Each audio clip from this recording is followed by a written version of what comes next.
Hi guys, welcome to my channel Sangeeta Swami Vlogs 97. How are you all? I hope you all are good. నేను కూడా చాలా బాగున్నాను. So రీసెంట్గా మా daddy borewells తీసుకుంది మీ అందరికీ తెలిసిందే.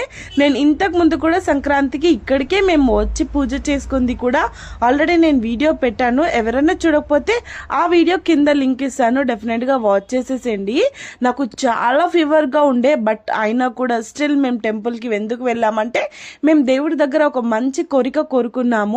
ఆ దేవుడి దగ్గర కోరుకున్న కోరిక మాకు నెరవేరింది. సో ఇంకా దేవుడికి కూడా మనం కోరుకున్నందుకు నెరవేరినందుకు ఏదో ఒకటి ఉండాలి అనేసి ఇంకా మేము మొక్కుకున్నట్టు అలానే దేవుడికి మొత్తం చేసేసాము. ఈ గాడ్ నేమ్ ఏంటో మీరు చెప్పండి అని నేను షార్ట్ వీడియోలో అప్లోడ్ చేశాను. ఈ దేవుడిని వచ్చేసి కాలభైరవుడు.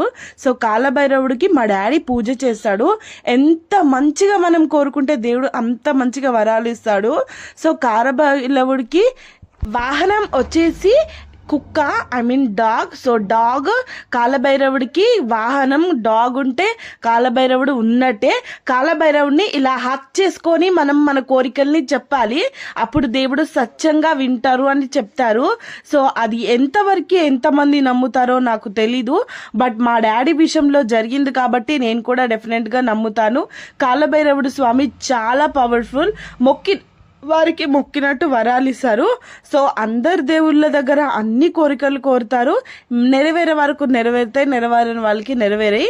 బట్ కాలభైరవుడి స్వామి దగ్గర మాత్రం ఖచ్చితంగా మీ కోరిక గట్టిగా కోరుకుంటే డెఫినెట్గా జరుగుతుంది.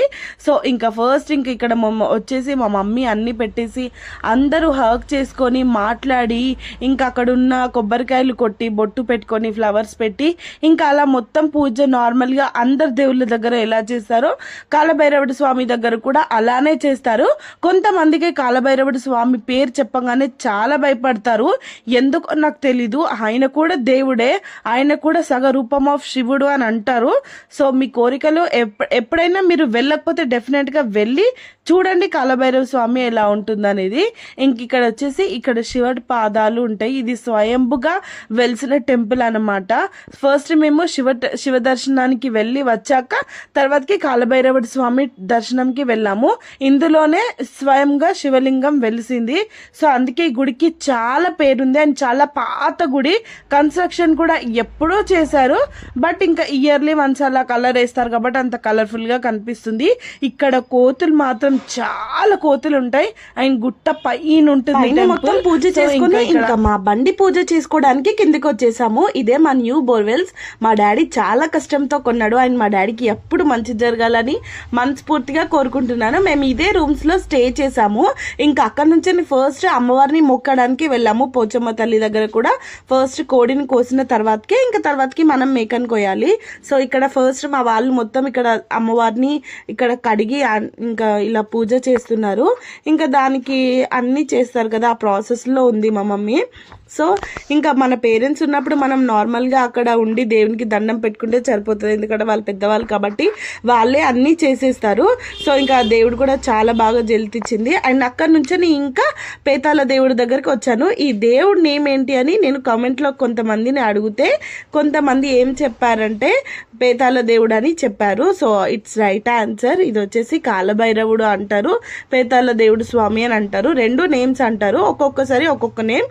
అసలు ఏం జరిగింది ఎందుకోసం అనేది మంద దగ్గరికి వెళ్ళి మేకల్ని తీసుకుంటారు. బట్ ఈసారి ఏమైందంటే మాకు కొంచెం లేట్ అవుతుందని మేము వాళ్ళ కాంటాక్ట్ నెంబర్ తీసుకొని ఒక మేకని తీసుకొని రండి, కట్టింగ్ అంతా మీరే అని మా డాడీ మాట్లాడేశాడు. నైట్ మాట్లాడేశాడు, మార్నింగ్ తీసుకురమ్మని చెప్తే వాళ్ళు మార్నింగ్ తీసుకొని వచ్చారు ఒక ఇద్దరు. ఇంకా తీసుకొచ్చిన తర్వాతకి ఇలా దేవుడి దగ్గరికి మొత్తం పెట్టేసినాక అస్సలు జల్తివ్వట్లేదు, ఎందుకు జల్తివ్వట్లేదు అని ఇంకా మా వాళ్ళు చాలా టెన్షన్ పడిపోయారు. మేము ఏం మిస్టేక్ చేసాం ఏంటి అనేది. చాలా మంది మిస్టేక్ చేస్తే కూడా జల్తివ్వదు దేవుడు. సో అసలు ఏమైంది ఏంటి అని మా వాళ్ళు బాగా టెన్షన్ పడ్డారు. పేతాల దేవుడికి ఇలా కొయ్యొద్దేమో, బండి దగ్గరికి తీసుకెళ్లి బండి ముందటనే నిలబెట్టి కట్ చేయాలేమో అనుకొని అలా బండి దగ్గరికి కూడా వెళ్ళి ట్రై చేసాము. అంటే బండి ముందట బోర్వెల్స్ ముందు పెట్టి కూడా మేము మేకను అలా పెట్టి ఉంచాము. అస్సలు జల్తివ్వట్లేదు. అసలు ఏంటి అని మా పేరెంట్స్, మా బావ వాళ్ళు, మా అక్కలు ఫుల్ టెన్షన్ పడ్డారు. మా నాన్నమ్మ కూడా చాలా టెన్షన్ కనబడ్డది. ఇంకా మా నాన్నమ్మ డైరెక్ట్ ఆ మేకతోటే మాట్లాడుతుంది దానిలో అమ్మవారిని చూసుకొని. ఇంకా తర్వాతకి అసలు ఎందుకు ఇట్లా అవుతుంది అనేసి ఇలా ఒళ్ళు పడతారు అని అంటారు కదా, దేవుణ్ణి చూపించుకున్న అంటే ఇలా మా నాన్నమ్మకి దేవుడు వస్తుంది. సో ఆమె ఇలా పట్టుకొని చూసిన తర్వాతకి అప్పుడు ఏమని వచ్చిందంటే, అసలు నిజంగా మేమైతే ఎండకు పిల్లలతో సహా మార్నింగ్ 9 o'clock వచ్చాం. అప్పుడు టైం 1 అవుతుంది. ఫుల్ ఎండ, చెట్లు ఉన్నాయి కాబట్టి మేము బతికిపోయాము. మా వాళ్ళందరూ ఫుల్ అదైపోతున్నారు టెన్షన్ తోటి. ఇంకా నేను ఇక్కడ జోక్ చేసి మా అక్కలను నవ్వుపిస్తున్నాను. ఇంకా ఫైనల్ గా ఏమైందంటే, నువ్వే మిస్టేక్ చేసావు అంటే మేమేం చేసాము, మమ్మల్ని పిలిస్తే వచ్చాము అనేసి ఇలా అంటున్నారు. ఇంకా మా అక్క పిల్లలందరికీ స్నాక్స్ కొనిచ్చాము, ఎందుకంటే చాలా టైం అయిపోతుందని. ఇంకా ఎందుకంటే వాళ్ళు ఎంతో కొంత ఏదో ఒకటి తినాలి అనేసి ఇంకా మా అక్క థమ్స్ అప్ అండ్ ఇలా చిప్స్ తెచ్చిస్తే పిల్లలందరూ తినేశారు. ఫైనల్ గా అసలు ఏమైందంటే, ఆల్రెడీ అది ఎల్లమ్మ తల్లికి ఆ కోడి అంటే ఆ మేకని వదిలేశారు. సో దానివల్ల అది జల్తీలేదు. తర్వాతకి మళ్ళీ ఈ మేకని తీసుకొచ్చారు. అది ప్యూర్ బ్లాక్ ఉంటుంది, ఇదేమో బ్లాక్ లా ఇట్లా వైట్ గా ఉంటుంది.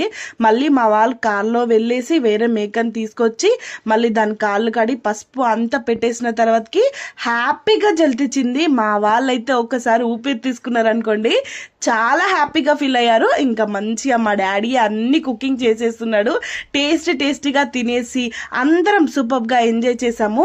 నా పాత వీడియోస్ చూస్తున్న ప్రతి ఒక్కరికి thank you so much. Thank you for watching friends. More videos కోసం ప్లీజ్ సపోర్ట్ మీ.